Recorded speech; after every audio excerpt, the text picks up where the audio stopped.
4,500 years ago, in a land we now call Pakistan, one of the world's earliest great cities was already alive. Deep in the region we now call Sindh, along the mighty Indus River, stood the ancient city of Mohenjo-Daro. Today, its ruins sit quietly beneath the Sindh sun. But thousands of years ago, this was a busy city filled with homes, workshops, merchants, families, and children. So today, we're going to step back in time and see what life was really like here. Not as a king, not as a warrior, but as a 9-year-old girl named Mira. The sun hasn't even cleared the rooftops of Mohenjo-Daro, and already the city is breathing. Smoke curls from clay ovens, water is being hauled up from wells, and somewhere inside a small brick house, Mira opens her eyes to another ordinary day. 4,500 years ago. We don't know her real name. No one does. The people of the Indus Valley left behind thousands of tiny carved seals, covered in symbols nobody has ever fully translated. So for today, let's just call her a name any of us might use, Mira. And let's follow her, from the moment she wakes, to the moment the city falls silent at night.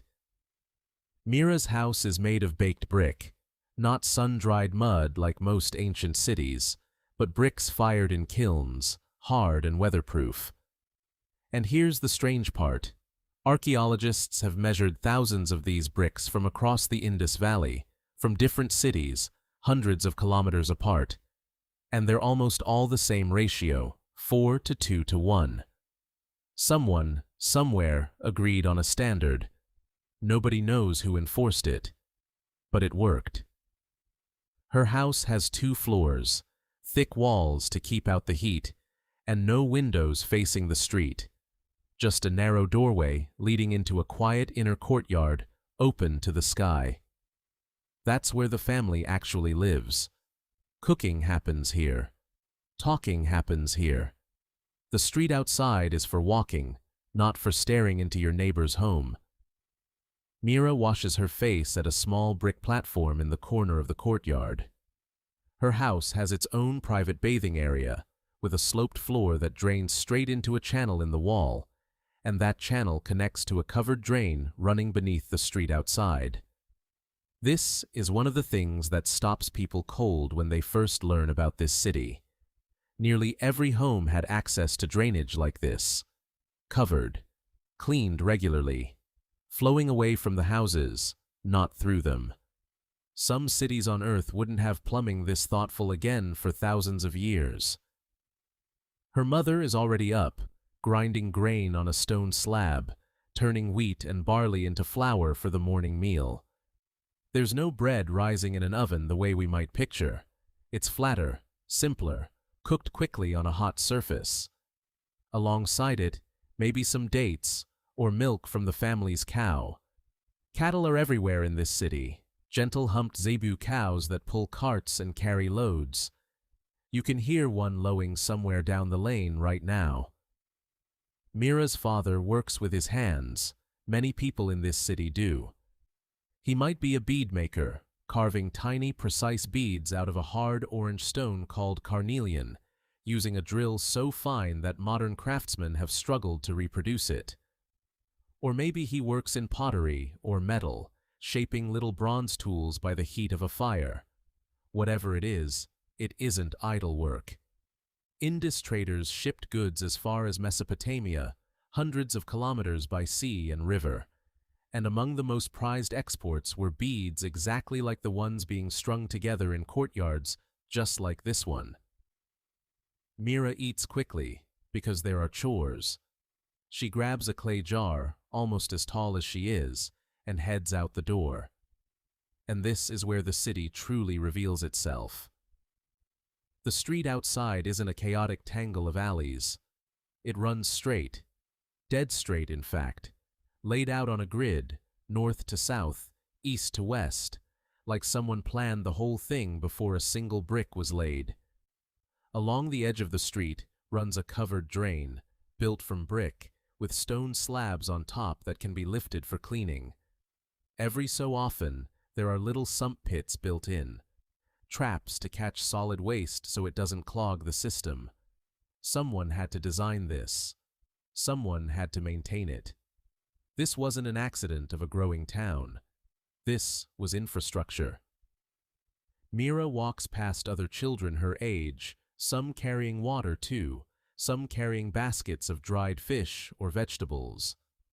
A few younger kids are playing near a doorway with small clay carts, perfect miniature replicas of the real ox carts rumbling down the street, complete with wheels that actually turn on little axles.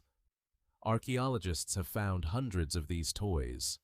Some have wobbling heads on animal figurines, worked by string. Some are whistles shaped like birds. Whoever made these clearly understood exactly what makes a child smile. At the public well, a small crowd has gathered. Women, children, a couple of men. The well is a brick-lined circle, deep, cool air rising out of it. Mohenjo-Daro is thought to have had over 700 wells scattered across the city, an extraordinary number for its time, meaning most families didn't have to walk far for clean water. Mira lowers her jar on a rope, feels it fill, and hauls it back up, muscles straining. This will happen more than once today. On her way home, she passes the marketplace district, and the smells hit before the sights do. Roasting grain, river fish, the mineral tang of fresh-cut stone. Traders lay out goods on woven mats, strings of beads in red and blue, small stone weights carved with astonishing precision, cube-shaped, so exact that they follow a consistent mathematical ratio no matter which city they're found in. These weren't just decorative. They were used for trade, for fairness, for measuring out grain or metal so that no one got cheated. In a world without any writing system we can read, these little stone cubes are some of the clearest proof we have that this was a society obsessed with order and honesty in exchange. There are animals everywhere. Dogs weave between legs, hoping for scraps. A cat slips along a wall. Someone is leading a water buffalo. And on one trader's mat, tiny carved seals are laid out. Flat stone tablets, each one stamped with the image of an animal. A bull, an elephant, and strangely, most common of all, a creature that looks like a unicorn, some kind of single-horned animal that doesn't quite match anything we know existed. Above each image, a short line of symbols. This is Indus script. Nearly 4,000 of these seals have been found, and to this day, no one on Earth can read a single word of it, not one confirmed sentence. It's one of the great unsolved mysteries in archaeology, a whole civilization speaking to us in a language we cannot hear. By midday, the heat is heavy, and Mira heads toward the heart of the city, where the largest structure rises above everything else, the Great Bath. A massive rectangular pool, carved into brick, sealed watertight with a layer of natural tar, so not a drop leaks out. Steps lead down into the water on both ends. Around it, small rooms that may have been used for changing or preparing. We don't actually know what this pool was for. It might have been used for ritual bathing, for ceremonies, for something spiritual. It might have simply been a place to cool off and gather. Archaeologists genuinely disagree, and anyone who tells you they know for certain is guessing. What we do know is that whoever built it cared enormously about getting the water exactly right. Clean, contained, sacred feeling, even if we'll never know exactly why. Mira isn't allowed to swim there today. Instead, she and a few friends duck into a shaded alley and play a game with small painted cubes, dice, remarkably similar to dice you might recognize, marked with dots. Board games have turned up across Indus sites too, along with little pawns, suggesting that after the work is done, children, and probably adults, sat down and played exactly the way we do. In the afternoon, Mira helps her mother again, this time weaving. Cotton was grown and spun into cloth here long before most of the ancient world had discovered it. The Indus Valley is one of the earliest known places on Earth where cotton was cultivated and turned into thread. The clothes on Mira's back, simple wrapped cotton, dyed perhaps with madder root into a warm reddish tone, are the product of a technology that will take centuries to spread anywhere else. As evening settles in, the light turns gold across the brick rooftops, and the city changes its rhythm. Traders pack away their mats.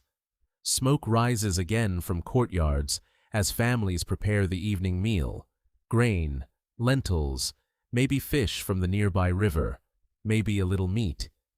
Mira's family gathers in their courtyard, beneath a sky just beginning to fill with stars, no electric light anywhere to compete with them. There's no dramatic ending to this day. No war, no disaster, no grand ceremony. Just a girl, tired from carrying water and helping with chores, lying down on a woven mat inside brick walls that have somehow survived 4,500 years of wind, flood, and time. Outside, the covered drains keep flowing quietly beneath the streets. The wells sit full and dark. The little stone weights rest in a merchant's box, waiting for tomorrow's trades. And somewhere, a seal with an unreadable word sits in the dust, still keeping its secret. Mohenjo-Daro will eventually be abandoned. We don't fully know why. The river may have shifted, the climate may have changed, trade routes may have dried up. The people who lived here left behind no kings' names carved in stone, no epic poems we can read, no clear record of what they believed. But they left behind their bricks, their drains, their toys, their bathing floors, their tiny, perfect weights. And in every one of those details, we can still hear, faintly, the sound of an ordinary day. A child waking up, fetching water, playing in the street, and falling asleep under the same stars we sleep under tonight. And if you want to live inside another lost world next, hit subscribe. Kemet Life brings history back to life, one story at a time.